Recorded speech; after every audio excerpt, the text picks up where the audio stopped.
जिनने अक्षय गुणों को प्राप्त कर लिया है, जिनने अक्षय गुण हैं जो कभी समाप्त नहीं होने वाले, ऐसे गुणों को प्राप्त कर लिया है, आचार्य कह रहे हैं वह जीव अनंत सुख का अनुभव कर रहे हैं।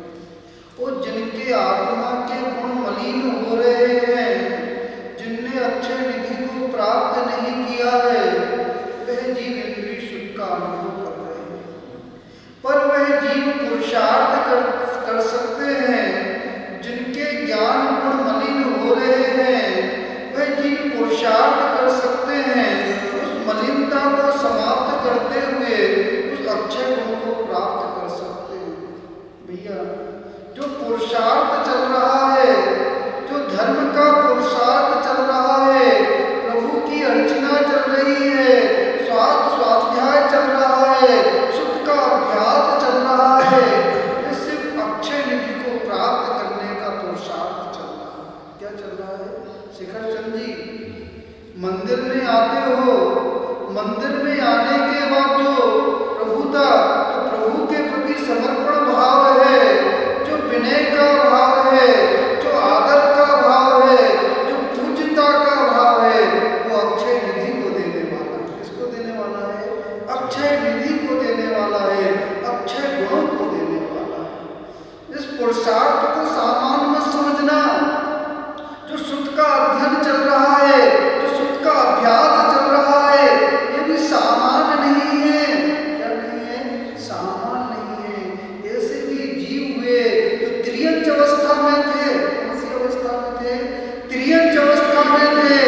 उनने महामंत्र को सुना, गुरु के उपदेश को सुना, उनके जीवन में ऐसा परिवर्तन आया, ऐसे परिवर्तन आया, उन त्रियंचनों भी अणुव्रतों को धारण कर लिया, अणुव्रतों को धारण किया, संलेखना मरण किया, वो संलेखना मरण कर कर देवगति को प्राप्त किया। वो वहां से चलकर आए, वहां से चल के आए, मनुष्य पर्याय को धारण किया, मनुष्य पर्याय को धारण कर कर कर्मों का क्षय कर कर उस आत्मा की मलिनता को समाप्त कर कर अक्षय गुण को प्राप्त कर लिया। क्या कर लिया? प्राप्त कर लिया। वह शक्ति किसमें है? वह शक्ति किसमें है? वो जीव तत्व में शक्ति है, वो संसारी जीव है, जो भव्य है उनमें शक्ति है, जो आसन्न भव्य है, कैसे है? दूरानुभव्य है, उसमें शक्ति तो है पर उसको निमित्त नहीं मिलेगा, उसका उपादान जागृत नहीं होगा। जो भव्य है, जो अभव्य है, उसको निमित्त भी मिलेगा, उसका उपादान जागृत नहीं होगा। भैया, यदि भव्यता है, इस आत्मा में भव्यता है, तो पुरुषार्थ तो करना पड़ेगा। तो पुरुषार्थ करोगे, पुरुषार्थ करोगे तो जो मलिन कर्म है वो समाप्त हो जाएंगे। क्या हो जाएंगे? समाप्त हो जाएंगे। एक सेठ था, कौन था? सेठ था, धनाढ़ था। आप कैसे हो? निर्धन हो कि धनाढ़ हो?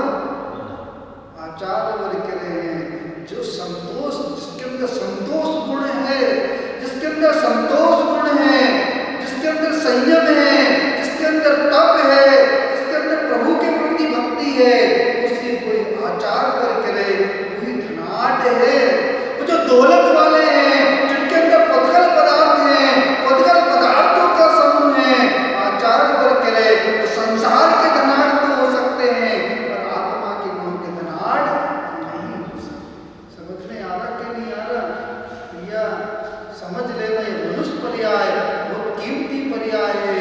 जितने भी अरिहंत हुए हैं, जितने भी सिद्ध हुए हैं, जितने भी महापुरुष हुए हैं, जितने भी तीर्थंकर हुए हैं, इसी मनुष्य पर्याय से हुए। कौन सी पर्याय है? तीर्थंकर जैसी पर्याय है। औदारिक शरीर उनका था, औदारिक शरीर तुम्हारा है। वो नामकरण, मनुष्य नामकरण उनका था, मनुष्य आयु उनकी थी, वो मनुष्य आयु, मनुष्य नामकरण तुम्हारा है। समझ में आ रहा कि नहीं आ रहा? पुरुषार्थ किस दिशा की ओर जा रहा है? अक्षय गुणों को प्राप्त करने का पुरुषार्थ हो रहा है, इस आत्मा को मलिन करने का पुरुषार्थ हो रहा है। भावना कैसी हो रही है? उस पुद्गल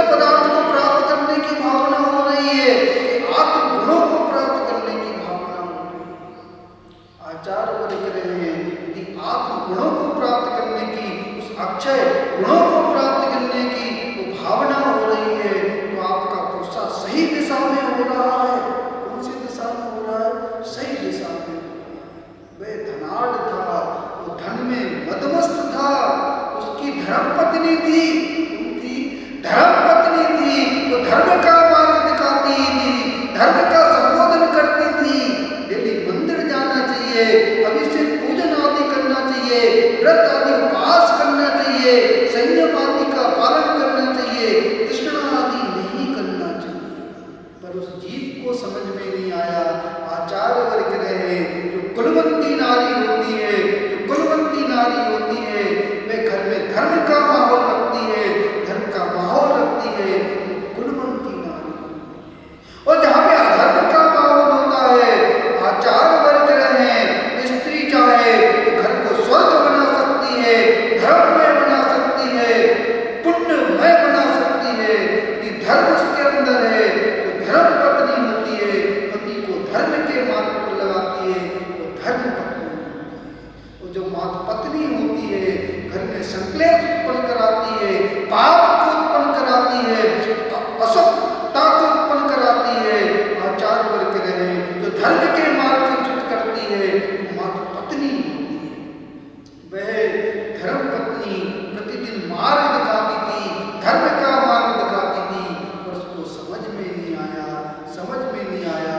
संक्लेश परिणाम से मरण हुआ, संक्लेश परिणाम से मरण हुआ। जब मरण होने लगा, मरण होने लगा, आयु का बंध किया, आयु का बंध किया, तिर्यंच आयु का बंध कर लिया। किसका बंध कर लिया? तिर्यंच आयु का बंध कर लिया। आयु तो बंधना है, यह निश्चित है। जो संसार में परिभ्रमण कर रहे हैं, जो छद्मस्त हैं, आयु का बंध करेंगे, आयु का बंध करेंगे, किसी न किसी आयु का बंध निश्चित करेंगे। चाहे मनुष्य आयु का बंध करें, चाहे देव आयु का बंध करें, चाहे तिर्यंच आयु का बंध करें, चाहे नरक आयु का बंध करें, आयु का बंध तो निश्चित है। भैया कौन सी आयु को बांधना है, कौन सी आयु को बांधना है, कैसा पुरुषार्थ करना है। भाव नहीं होना चाहिए कि हमारी देव आयु बन जाए, कि मनुष्य आयु बन जाए, किसी प्रकार का कोई भाव नहीं होना चाहिए। मत भाव यह होना चाहिए, प्रभु तत्गुण लब्धे, आपके गुणों की प्राप्ति हो, अक्षय निधि की प्राप्ति हो, अनंत गुणों की प्राप्ति हो, ये भावना होना चाहिए।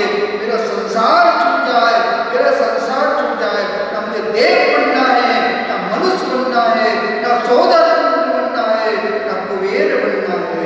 मुझे तो आप गुणों को प्राप्त कर कर उस अरिहंत संज्ञा को प्राप्त करना है, सिद्ध संज्ञा को प्राप्त करना है। समझ में आ रहा कि नहीं आ रहा? वो जीव को समझ में नहीं आया, जीव को समझ में नहीं आया। धन का मोह था, धन का मोह था, और आयु का बन हुआ। तो ऊंट की आयु में गया, किसकी आयु में गया? ऊंट बन गया। ऊंट की चाल कैसी होती है? अप्रशस्त चाल होती है। कैसी होती है? जब ऊंट चलता है अप्रशस्त चाल से चलता है, उसकी गर्दन होती है, ऊंची होती है। आपकी गर्दन कैसी है? आपकी गर्दन कैसी है? झुकती है कि नहीं झुकती है? आचार्य वर्ग रहे, तो देव साधु के आगे नहीं झुकते हैं, तो देव साधु के आगे नहीं झुकते हैं। उन्हें ऐसी भी पर्याय मिल सकती है, ऐसी भी पर्याय मिल सकती है, जैसे ऊंट आदि जैसी पर्याय मिल सकती है। समझ में आ रहा कि नहीं आ रहा? भैया विनय प्रकट होना चाहिए।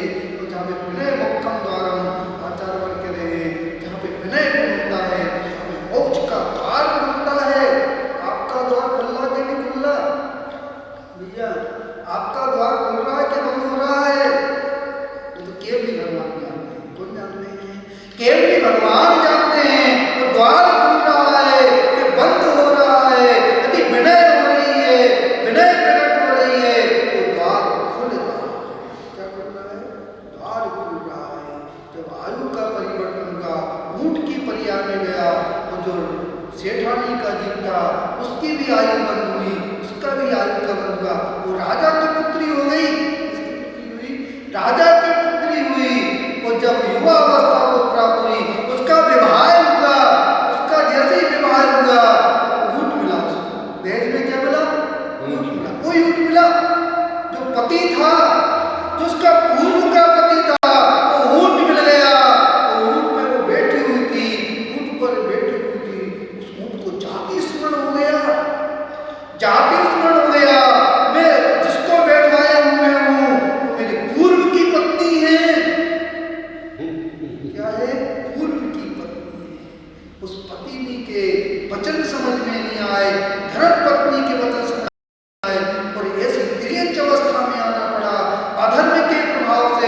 अधर्म के प्रभाव से वो मनुष्य भी तिर्यंच बन गया। क्या बन गया? तिर्यंच बन गया। आज चिंतन करना, अकेले में बैठना, मुकेश भैया, अकेले बैठना, चिंतन करना, पुरुषार्थ कौन सा चल रहा है? तिर्यंच बनने का पुरुषार्थ तो नहीं चल रहा, नरक जाने का पुरुषार्थ तो नहीं चल रहा, निगोदिया परिहार को प्राप्त करने का पुरुषार्थ तो नहीं चल रहा। यदि आचार्य वर्ग के लिए यदि धर्म का प्रभाव नहीं है, हृदय में धर्म का प्रभाव नहीं है, दुर्गति का पुरुषार्थ चल रहा है। किसका चल रहा है? दुर्गति का पुरुषार्थ चल रहा है। ऊंट आंसू गिर रहे हैं, आंखों से आंसू गिर रहे हैं, ऊंट चलायमान नहीं हो रहा है, ऊंट चलायमान नहीं हो रहा है। जब उस स्त्री ने देखा ये ऊंट क्या कर रहा है?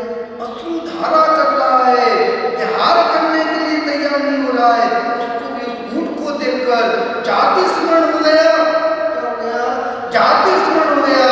ये मेरे पूर्व का पति है, उसके प्रति स्नेह भाव हो गया। क्या हो गया?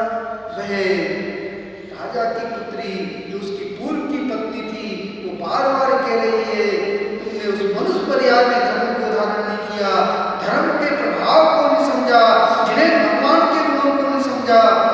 हृदय में भावना होना चाहिए, जिन्हें जिन्हें भक्ति दिने दिने सदा मृत्यु भगे हुए।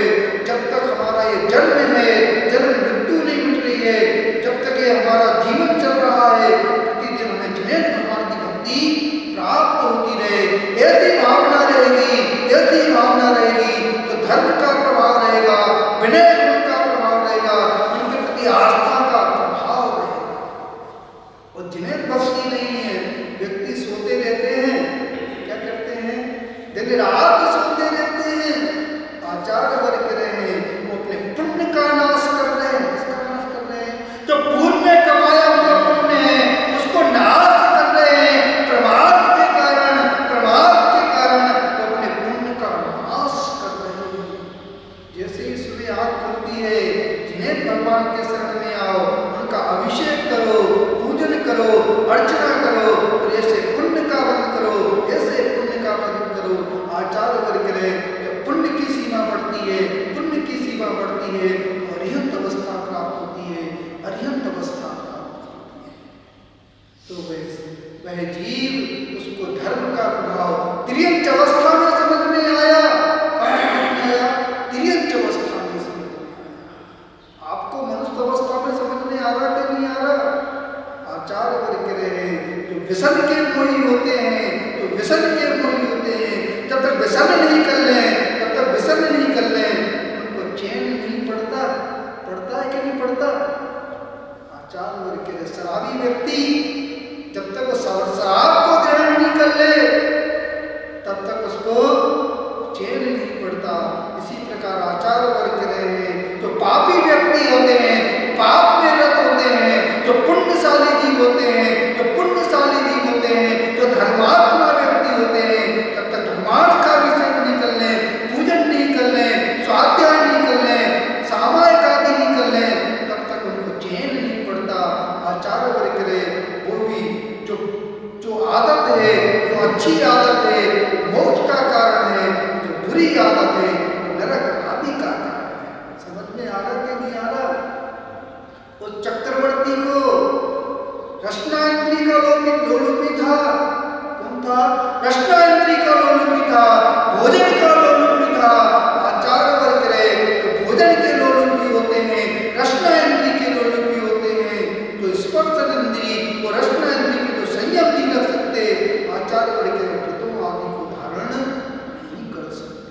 समझ में आ रहा कि नहीं आ रहा?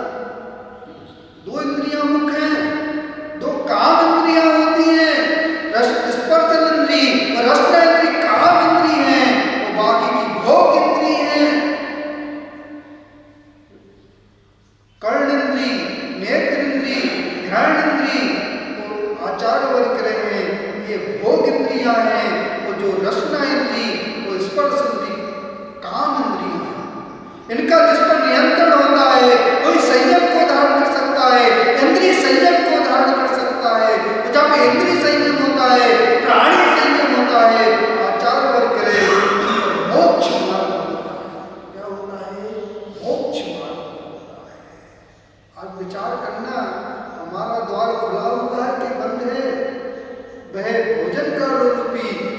खीर खाने के लिए बैठा, रसोइये से कह रहा है मुझे छुदा की वेदना हो रही है, छुदा की वेदना हो रही है, भूख लग रही है, खीर दो। खीर कैसी थी? गर्म थी। खीर कैसे बनती है? खीर कैसे बनती है? उसमें दूध चाहिए, चावल चाहिए और शक्कर आदि खांड आदि चाहिए।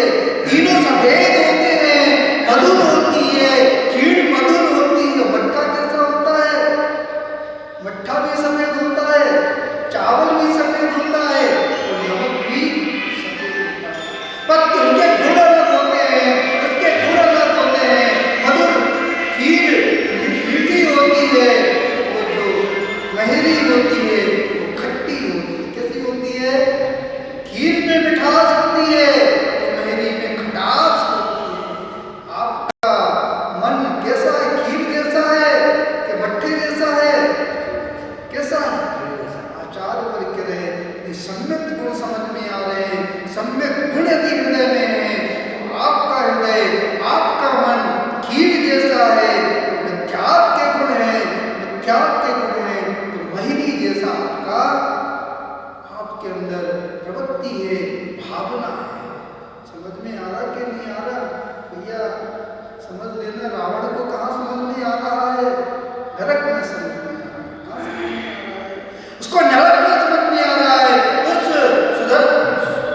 चक्रवर्ती को, उस चक्रवर्ती को नरक में समझ में आ रहा है। गरम गरम खीर खाई उसने, गरम गरम खीर खाई, आसक्ति से खाई, उसका मुंह जल गया। क्या जल गया? उसका मुंह जल गया, क्रोध उत्पन्न हो गया, क्रोध उत्पन्न हो गया। उसने गरम गरम खीर उठाई और उस रसोइये के ऊपर डाल दी। आप भी भोजन करने बैठते हो, कौन से भाव से बैठते हो? शांत भाव से बैठते हो क्या शांत भाव से बैठते हो? आचार्य वर्ग कह रहे कि शांत भाव से भोजन कर रहे हो। आचार्यों ने कहा है जो व्यक्ति शांत भाव से आहार को ग्रहण करता है, दिगंबर साधु को देखना, अच्छा भैया दिगंबर साधु को देखना कैसे आहार ग्रहण करते हैं? शांत भाव से। तो जो दिगंबर साधु होते हैं शांत भाव से आहार ग्रहण करते हैं।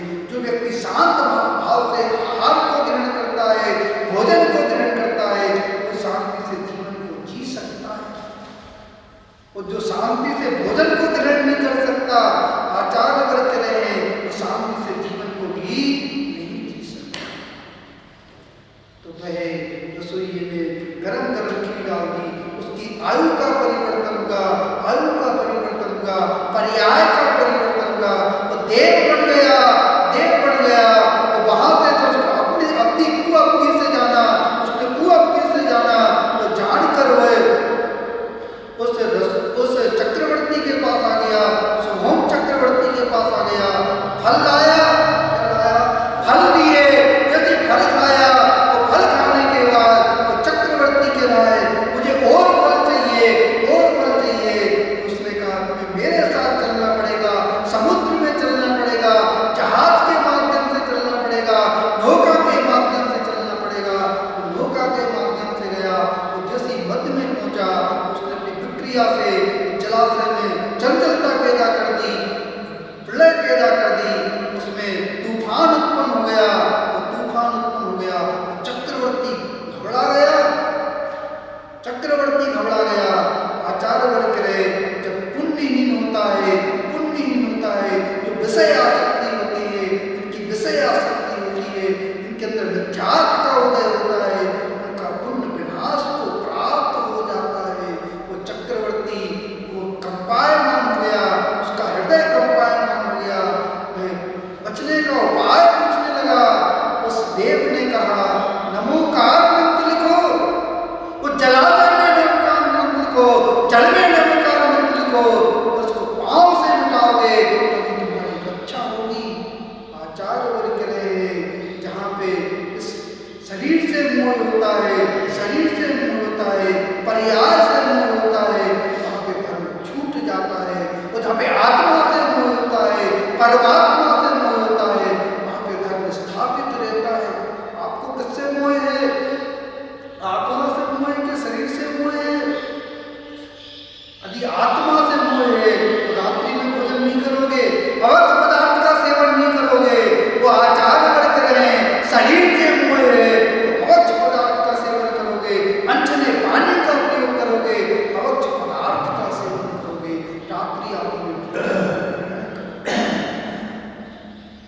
भगवान की आज्ञा समझ में आ रही कि नहीं आ रही?